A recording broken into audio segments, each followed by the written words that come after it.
Bueno, cuando vemos un mapa tradicional, tenemos esta expectativa casi automática de precisión absoluta. Sí, de control total. Exacto, es como un triunfo visual, ¿no? Vemos líneas sólidas, colores que contrastan un montón, fronteras súper nítidas trazadas en un papel por, no sé, alguna entidad gubernamental en una oficina lejana. Y la mente asume rápidamente que la realidad funciona igual, Tal cual. que aquí termina un lugar y exactamente 1 milímetro después empieza otro. Es una visión del mundo extremadamente ordenada, muy categorizada y, pues, si somos honestas, bastante reconfortante para todos. Claro, pero es una visión binaria y muy estática de la geografía. Es un modelo donde el territorio es simplemente un contenedor inerte. O sea, estás dentro de un límite departamental o estás en otro. Sin medias tintas. Exacto, Norma Aces. Y durante siglos, las instituciones han gobernado, legislado y distribuido recursos basándose exclusivamente en esa ficción geométrica, digamos bidimensional. Pero al adentrarse en el complejo entramado de la identidad cultural y la historia viva de ciertas regiones, este mapa oficial comienza a desmoronarse por completo. Se cae a pedazos. Literalmente. Las líneas rectas se vuelven irrelevantes y la geografía se revela como algo completamente fluido. Y ese es precisamente el centro de nuestra inmersión profunda de hoy. Y es una exploración muy necesaria. Totalmente, porque tenemos sobre la mesa materiales que desafían frontalmente todo lo que la burocracia moderna da por sentado sobre el territorio y la raza en Colombia. Porque, a ver, la historia oficial, la que se escribe desde los centros de poder, tiene esta tendencia de volver invisibles a las periferias. Sí. Sin embargo, estas comunidades no se han quedado esperando pacientemente a ser incluidas en los registros nacionales. Han construido y documentado su propia existencia a través de mecanismos que no tienen nada que ver con el papel y la tinta. Y la brújula de este análisis a fondo es un documento que yo personalmente encuentro fascinante. Es la investigación titulada Independiente de si somos, y esto es según lo documentado por Otálvarez Pilar en el año 2016. Un trabajo increíble. Sí, la verdad es que abordar este texto es una sacudida total a nuestras ideas preconcebidas. Nos presenta a la gente del río. Y no estamos hablando de cualquier río. No, para nada. Estamos hablando de las comunidades asentadas históricamente en las riberas del río Magdalena. Y para dimensionar el impacto de esta investigación de Otálvarez Pilar de 2016, es fundamental entender cómo ven ellos el río. Claro, no es solo agua. Exacto, trasciende la mera definición hidrológica. No es solo un cuerpo de agua dulce que desemboca en el Caribe, no, el documento lo aborda como un sujeto vivo. ¡Wow! ¿Un sujeto vivo? Sí, es una arteria vital. Por ahí han navegado siglos de historia. Es el eje donde convergieron, de manera forzosa muchas veces, mundos indígenas, europeos y africanos. Y es un espacio de mucha violencia histórica, pero a la vez de una resistencia cultural asombrosa. Totalmente. Bueno, vamos a desempacar esto porque aquí es donde la geografía oficial choca de frente con la realidad. Geopolíticamente, la investigación abarca aproximadamente 29 municipios. Son bastantes. Sí, y al mirar el mapa del gobierno, estos 29 pueblos están súper fragmentados, pertenecen a diferentes municipios, responden a diferentes alcaldías e incluso están divididos por fronteras departamentales. Claro, un administrador público vería 29 entidades separadas, cada una con su propio presupuesto y sus propios problemas. Pero la realidad en el terreno, para quienes viven ahí, es radicalmente diferente. Esa división política occidental es una imposición ajena. No tiene ningún sentido orgánico para la gente del río. Ninguno. Y lo que demuestra la investigación de 2016 es que estos 29 pueblos operan bajo una unidad indisoluble. No están conectados por carreteras o cables de Internet, sino por una práctica cultural profundamente enraizada. La cultura alrededor de la tambora. Exactamente. Es como si la frontera de su territorio no estuviera trazada con hitos de cemento ni con coordenadas satelitales en un GPS. Hasta donde llega el eco del tambor, cruzando el agua del Magdalena, hasta allí llega su nación. Es una frontera acústica. Es una de las formas más hermosas y precisas de visualizarlo. Es poesía pura, pero en la vida real. Sí, y demuestra que la música en estas riberas está a años luz de ser un simple entretenimiento o, digamos, un folclore de fin de semana. No es para el turista. No. Es el tejido conectivo de la sociedad. El toque del tambor funciona como un archivo histórico vivo, un código de comunicación. Una declaración constante de que existen. Tal cual. Cuando las manos golpean el cuero de la tambora, esas líneas imaginarias de los departamentos desaparecen por completo. Emerge un territorio continuo, unificado por un ritmo que la burocracia simplemente es incapaz de cartografiar. Y claro, si ese territorio está hecho de sonido y movimiento, pues surge un problema metodológico gigantesco para la academia. Un dolor de cabeza para los investigadores tradicionales. Totalmente. Porque si un investigador llega, no sé, con su libretita de apuntes, una grabadora y un cuestionario súper estructurado, va a fracasar rotundamente. Completamente. Los métodos científicos de Occidente están diseñados para observar fenómenos estáticos, para extraer datos fríos. Exacto. Entonces la gran pregunta es, ¿cómo se investiga académicamente el ritmo? ¿Cómo se estudia la vida misma de la tambora sin asfixiarla en un laboratorio sociológico? Y ese fue el mayor reto epistemológico de la investigadora. La solución fue, literalmente, subvertir el método tradicional. Se desarrolló una metodología propia para este contexto. Sí, y el nombre es fascinante. Lo llaman el método del círculo hermenéutico danzante. Es un concepto potentísimo. Pero a ver, yo creo que tenemos que hacer una pausa ahí. Porque normalmente pensamos en la academia, y más a nivel de un doctorado, como algo súper rígido, ¿no? Bibliotecas silenciosas, polvo, análisis a distancia. Mucha observación pasiva. Exacto. El solo hecho de decir círculo hermenéutico danzante suena casi a una rebelión contra ese sistema. Pero antes de entrar en la parte del baile, hay un término técnico que sustenta todo esto. Sí, la hermenéutica reconstructiva articulada. Exacto. Esto es como lo plantea el director de tesis, Guarín Jurado, en 2016. Pero para entender esto claramente y bajarlo un poco de la nube académica, ¿cómo se traduce ese concepto a la realidad práctica? Pues lo fascinante aquí es cómo se desglosa. A ver, la hermenéutica es, en esencia, la teoría de la interpretación. Ok. Luego, reconstructiva significa que no puedes entender el presente sin reconstruir activamente todo ese tejido del pasado que te llevó a este momento. Tiene sentido. Y articulada es la clave absoluta. Implica conectar la mente con el cuerpo, el investigador con la comunidad, la teoría con la acción física. Como lo argumenta Guarín Jurado en 2016, tú no puedes llegar a interpretar una verdad colectiva viva sentándote a mirarla desde afuera con una libreta. Tienes que ensuciarte las manos. O los pies, en este caso. Para articular ese conocimiento, el cuerpo del investigador tiene que participar de la misma transferencia de energía que usa la comunidad. O sea, es como si alguien intentara aprender, no sé, las complejidades de la natación, cómo funcionan las corrientes y la flotabilidad, leyendo un manual impreso en medio de un desierto. Qué buena analogía, ¿sí? Eventualmente, te tienes que lanzar al agua. Exactamente.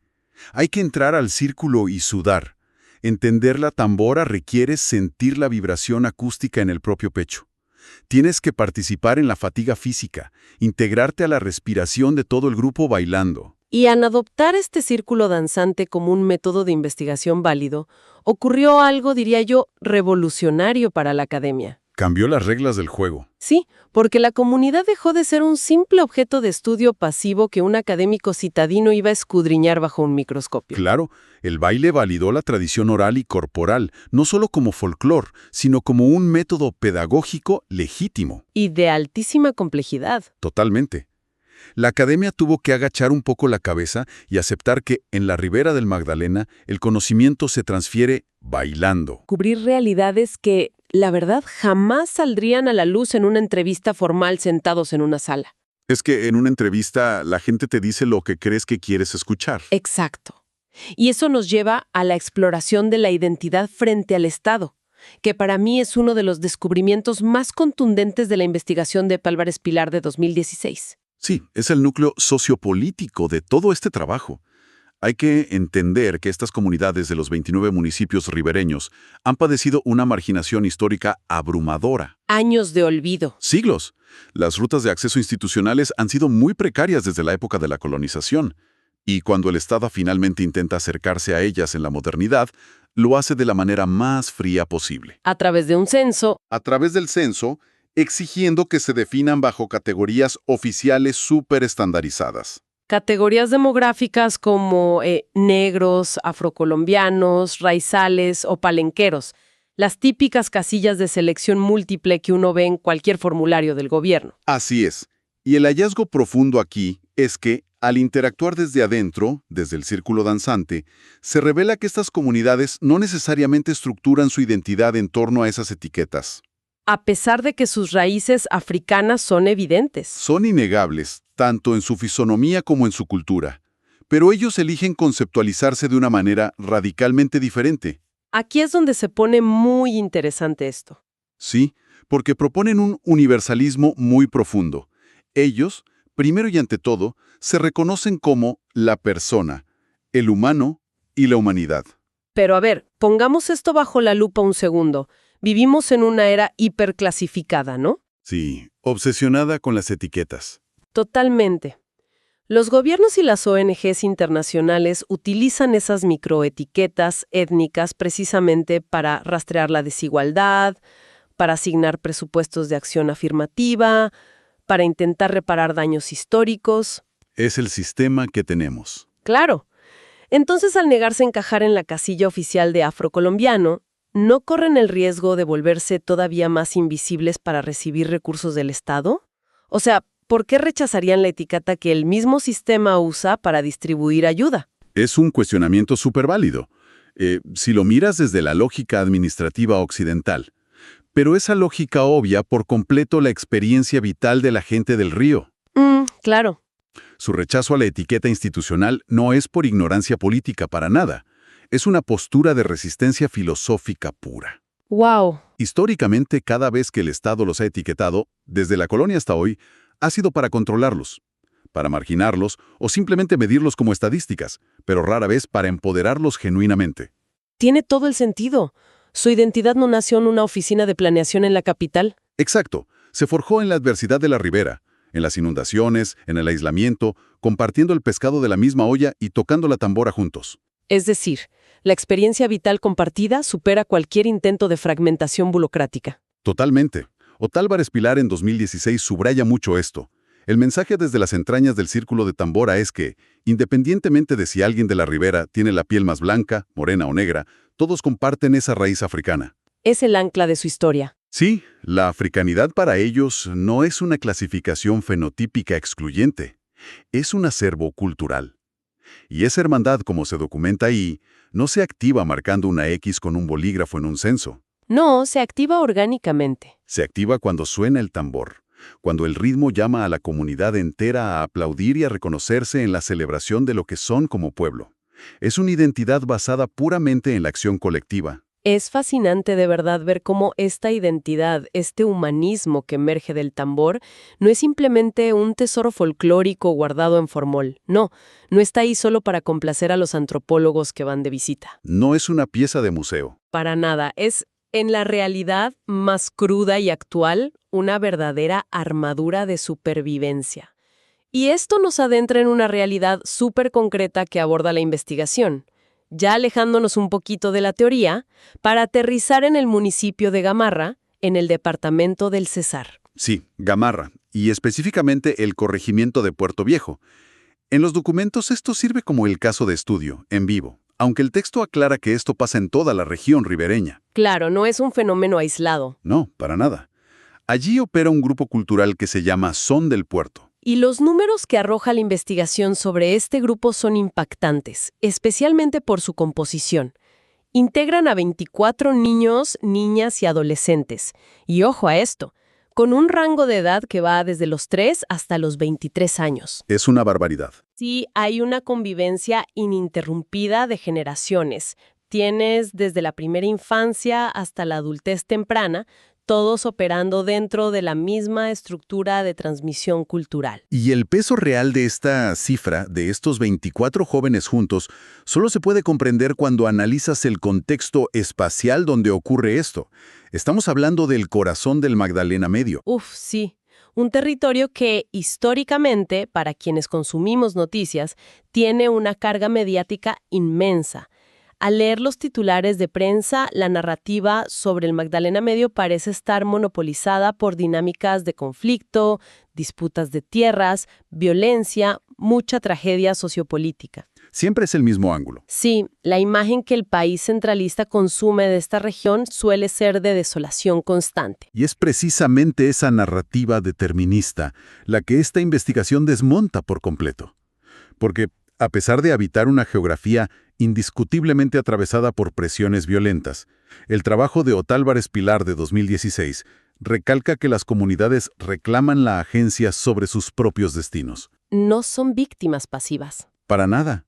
Toman la decisión consciente de cuál va a ser el curso de su vida. Hay una fotografía analizada en esta exploración que creo que ilustra esa agencia de una manera abrumadora. De verdad rompe cualquier estereotipo. En la foto, un grupo de estos jóvenes posa con unas sonrisas genuinas, enormes, llevan faldas amplias, súper tradicionales, y de un amarillo brillante que contrasta durísimo con la dureza del entorno. Sí. Y están armados, ¿sí? Pero no con los fusiles que los noticieros esperarían mostrar en una zona roja. Claro. Están armados con tamboras, con guaches, con sus propios cuerpos listos para la danza. Y si conectamos esto con el panorama general, aquí es vital analizar los mecanismos reales que operan detrás de esa fotografía. Porque uno se pregunta, ¿cómo logra un instrumento musical competir contra la maquinaria de la violencia en el Magdalena Medio? Es que suena fantasía, pero es real. No es magia, es una tecnología social de altísima precisión. Cuando un adolescente de 14 años se integra al círculo de la tambora, de repente todo su tiempo libre y su energía física quedan ocupados en la exigencia técnica del ritmo. Se construye una rutina alternativa. Lo sacas de las calles. Y mucho más que eso, se establece una jerarquía de respeto súper profundo entre el aprendiz y el maestro, el sabedor de la tradición. Claro, le das un propósito. Ese joven adquiere un estatus social. Tiene un rol indispensable dentro de su comunidad, un sentido de pertenencia y de fraternidad que compite directamente contra esa falsa hermandad, el poder ilusorio y el dinero rápido que ofrecen los actores armados. O las economías ilegales. Exacto. La tambora sirve para procesar colectivamente el trauma de la región y proporciona un anclaje emocional. Literalmente, el ritmo actúa como un muro de contención contra el reclutamiento forzado y los vicios contemporáneos. Es una defensa territorial que no se basa en levantar muros de concreto o trincheras, se basa en tejer una malla acústica y social inquebrantable, y creo que eso le da un matiz completamente diferente a la conclusión de los documentos sobre la máxima distinción académica que se le otorgó a esta tesis doctoral. Ah, sí, exacto. El trabajo de Otálvarez Pilar de 2016 deja constancia de que los honores académicos logrados, que fueron los más altos, si bien son formales, no se perciben como un trofeo intelectual para el ego de la investigadora. No es para engordar el currículum. No. La autora misma se sitúa apenas como un canal de transmisión, una intérprete entre el rigor académico y la sabiduría ancestral. El premio, la distinción summa cum laude, es realmente una reverencia tardía de la Academia Oficial hacia la gente del Río. Es como el reconocimiento formal desde los estamentos más rígidos del conocimiento occidental de que estas poblaciones marginadas poseen un proyecto de vida sumamente sofisticado. Sí. Que su forma de habitar el mundo, su forma de enseñar bailando y de defenderse de la guerra tocando un tambor es legítima y supremamente efectiva. Es una admisión institucional impresionante. Es aceptar que el arte, el arraigo y la memoria corporal no son pasatiempos folclóricos de fin de semana. Son mecanismos reales de protección comunitaria. Han logrado lo que un montón de políticas públicas no han podido, que es mantener viva y unida una generación frente a la amenaza de la violencia. Entonces, ¿qué significa todo esto al final del día? Al hacer un balance de los territorios explorados en el análisis de hoy, el contraste es profundísimo. ¿Sí, abismal? Partimos de la idea de un país definido por líneas rectas, fronteras inertes en un mapa del gobierno. Y descubrimos que la geografía más resistente está delineada por el alcance acústico de un tambor. Tal cual. Aprendimos también, siguiendo los postulados de Guarín Jurado en 2016, que el conocimiento más vital a veces requiere que dejemos la silla, soltemos la pluma y entremos al círculo para entender la ciencia a través del sudor. A través del cuerpo. Sí. Y asimilamos el mensaje central de la investigación de Otálvarez Pilar de 2016. La identidad fundamentada en la humanidad compartida es muchísimo más poderosa y protectora que cualquier casilla excluyente en un censo burocrático. Al final el sonido no discrimina, el sonido convoca. Lo cual nos deja, y creo que con esto me gustaría cerrar, frente a una pregunta de proporciones enormes para proyectar hacia el futuro. Observamos cómo un solo ritmo, custodiado allá en los riberas del Magdalena, a pesar de siglos de invisibilización sistemática, posee el poder tangible de integrar a 29 municipios, Sí. de disolver las rígidas fronteras raciales del Estado y de tejer un escudo protector alrededor de la juventud vulnerable.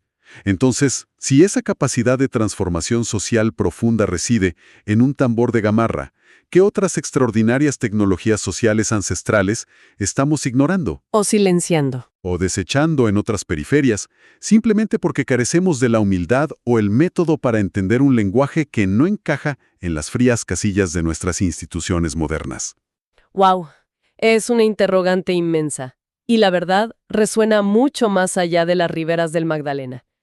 Queda clarísimo que, en la búsqueda de soluciones para nuestros desafíos sociales más complejos, el primer paso podría ser, simplemente, dejar de mirar el mapa oficial y atreverse a escuchar el ritmo del territorio. Hasta la próxima inversión profunda.